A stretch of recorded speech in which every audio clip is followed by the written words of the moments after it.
Hello, everyone, and welcome to a special episode of the podcast.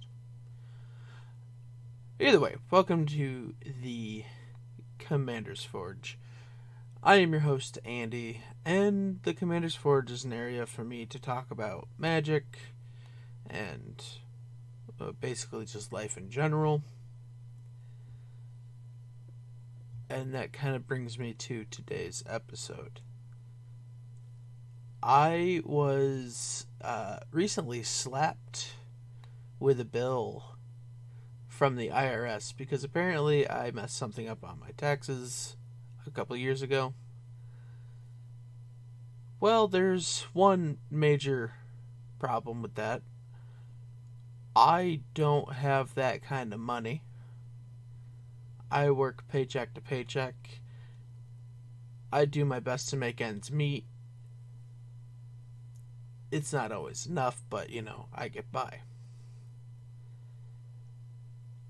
Unfortunately, I'm not pretty enough for the Forbidden website. I'm not popular enough to make money off of TikTok or Patreon. And I'm clearly not smart enough to figure this out. I don't know if you've ever seen one of your strong friends hit the end of their rope, but this is what it looks like. I do not like sharing my problems with other people. I do not like asking for help. It is fundamentally against things that I like to do. But it's what I'm doing because I don't have many other options. I need help. There's no getting around it. It's just that I need help. And this is another platform that I can try and get word out that I need help. Even if it's just $1. $1 would put me $1 closer to paying it off. And I understand that times are not the easiest, and they haven't been for the past, 2 years. But even if you can just share this, I would be so grateful. And I know this little episode isn't going to be terribly long, but I needed to get it out here. I bust my, I don't want to swear on my podcast. I bust every week just to make sure that I can pay my bills. And I've been doing that for years. And I'm tired. So very tired. And hey, this is going up on my 30th birthday. Still surprised I made it past my 25th birthday, but And maybe just a $5 as a happy birthday would be, greatly appreciated. I don't have much else to say. I will have a link for a PayPal donations in with the podcast. That said, just gonna throw this to the next section, and the second half of this will be slightly more cheerful. And I'll be right back. Hey, Did you know that for as little as $1 a month, you can help support this podcast? All you have to do is go to patreon.com/commandersforge, and that is CMDR_forge. That's it. That's all I got to say about it. If you want to help support the podcast, you can go there.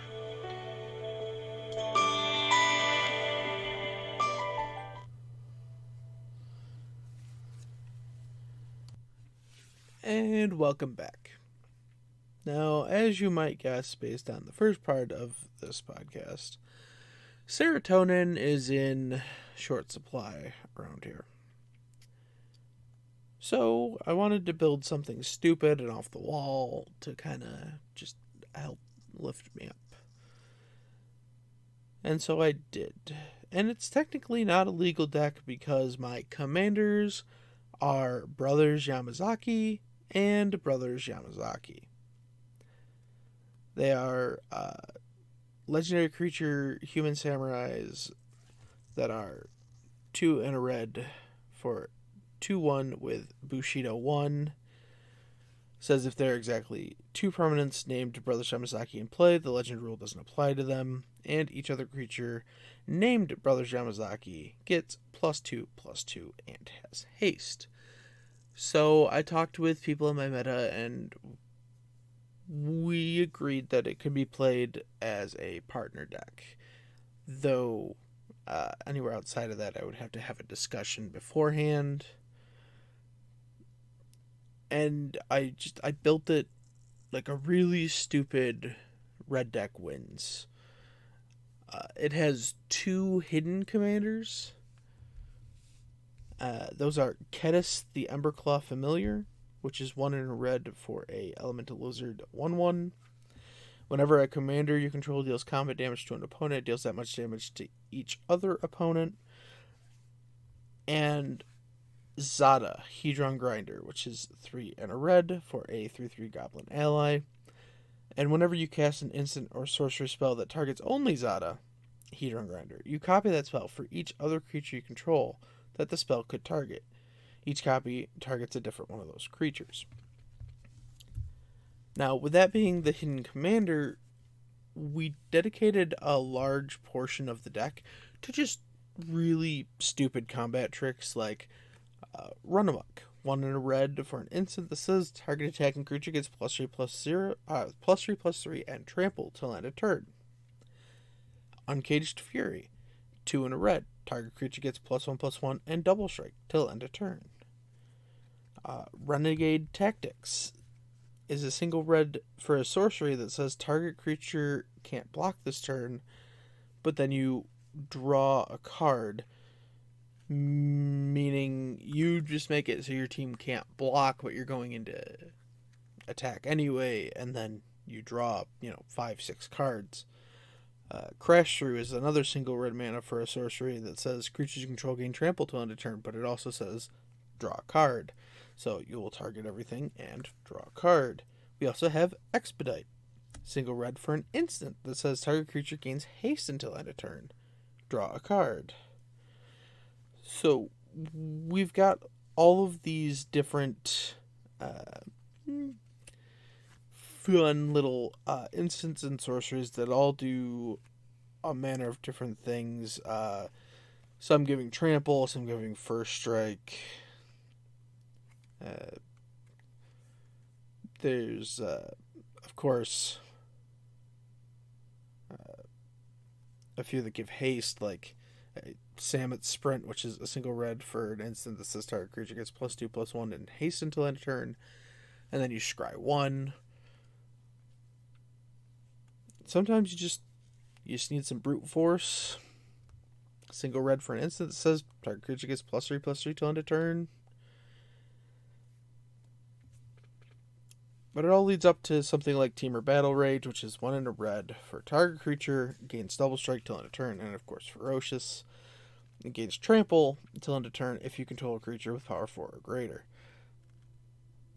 Yeah, as long as we have both of our Brothers Yamazaki out, they will all gain double strike and trample.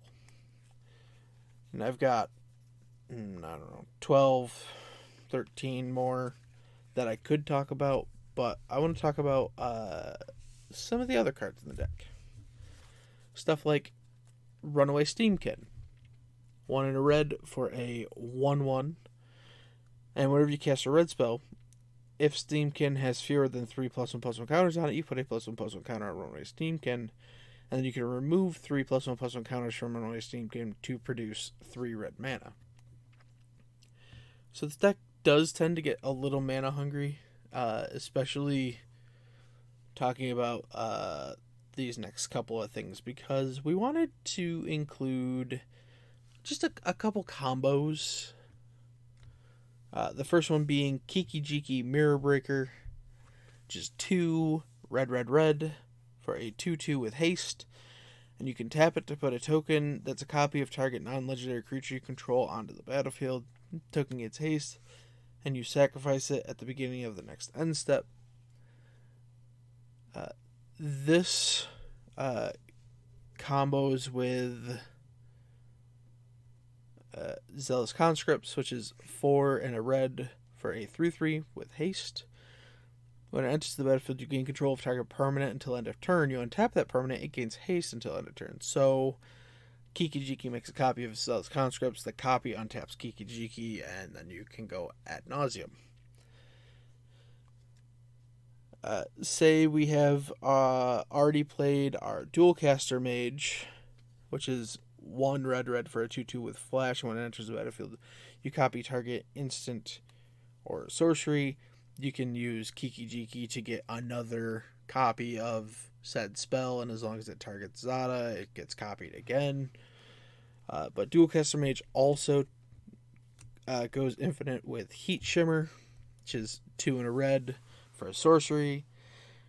It says create a token that's a copy of target creature except it has haste, and at the beginning of the end step, exile this permanent. So you just make infinite Dualcaster Mages, they gain haste, you attack. Our next one is Godo Bandit Warlord, which is 5 in a red for a 3/3. When Godo Bandit Warlord enters the battlefield, you may search your library for an equipment card and put it into the battlefield. If you do, you shuffle your library. Whenever Godo attacks for the first time each turn, you untap it and all samurai you control. After this phase, there's an additional combat phase. Ironically, our commanders are both samurai, but if we get a Helm of the Host, which is a 4 mana equipment, at the beginning of combat on your turn, create a token that's a copy of equipped creature, except the token isn't legendary. If the equipped creature is legendary, the token gains haste. It equips for 5. So you put it on Godo, and every combat you have another Godo attacking for the first time, which will untap that Godo, and our commanders making another combat. We go to combat, we make another copy, and we repeat. It's a stupid mono red deck that I've only played once, but it was a fun game. Almost died to an insurrection because I had Ketis and both of my brothers Shamazaki out and an equipment on one of them. So it ended up he couldn't quite produce enough to kill all 3 of us. I believe he left 1 at 6 and 1 at, I believe it was 7 or 5 or 7. I was able to steal it after that. But yeah, that's the deck. I asked for the help, and quite honestly, I need a drink. So I will see you next time, and consider throwing me some support on the Patreon. Like, comment, share. In particular, share to try and get the word out to more people. Yeah. Have a wonderful day. That brings us to the end of the podcast. I would like to thank Nate and Erica Jacobs for designing my logo, and Cody Mulpey and Ian Foss for allowing me to use a sample of music from their band, The Crypt. The podcast can be found on YouTube by searching Commander's Forge. The podcast is Commander's Forge, that is CMDR_Forge on Twitter. I can be found on Twitter at BentzMr, that is BENTZMR. Thank you for listening. I'll see you next time, and until then, here's to fun games and sick plays.